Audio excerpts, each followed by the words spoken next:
ابن جریج نے بیان کیا، ان سے سلیمان احول نے، ان سے طاؤس نے اور ان سے ابن عباس رضی اللہ عنہ نے کہ رسول اللہ صلی اللہ علیہ وسلم نے دیکھا کہ ایک شخص کعبے کا طواف رسی یا کسی اور چیز کے ذریعے کر رہا ہے تو آپ نے اسے کاٹ دیا۔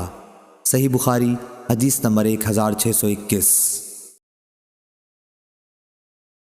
حمید بن عبد الرحمن نے بیان کیا اور انہیں ابو ہریرہ رضی اللہ عنہ نے خبر دی کہ ابو بکر صدیق رضی اللہ تعالی عنہ نے اس حج کے موقع پر جس کا امیر رسول اللہ صلی اللہ علیہ وسلم نے انہیں بنایا تھا، انہیں 10ویں تاریخ کو ایک مجمع کے سامنے یہ اعلان کرنے کے لیے بھیجا تھا کہ اس سال کے بعد کوئی مشرک حج بیت اللہ نہیں کر سکتا اور نہ کوئی ننگا رہ کر طواف کر سکتا ہے۔ صحیح بخاری حدیث نمبر 1622۔ سفیان بن عینہ نے بیان کیا، ان سے عمرو نے بیان کیا، انہوں نے کہا کہ ہم نے عبداللہ بن عمر رضی اللہ عنہ سے پوچھا کہ کیا کوئی عمرے میں صفا مروہ کی سعی سے پہلے اپنی بیوی سے ہم بستر ہو سکتا ہے؟ انہوں نے کہا کہ رسول اللہ صلی اللہ علیہ وسلم تشریف لائے اور کعبے کا طواف 7 چکروں سے پورا کیا، پھر مقام ابراہیم کے پیچھے 2 رکعت نماز پڑھی اور صفا مروہ کی سعی کی۔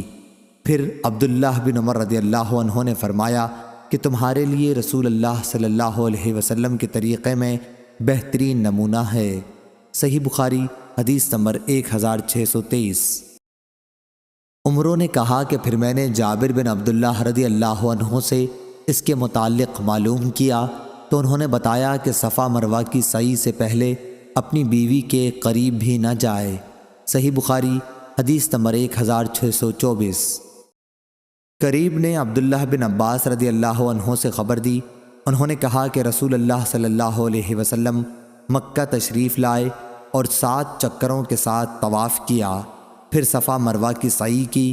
اس سعی کے بعد آپ کعبہ اس وقت تک نہیں گئے جب تک عرفات سے واپس نہ لوٹے۔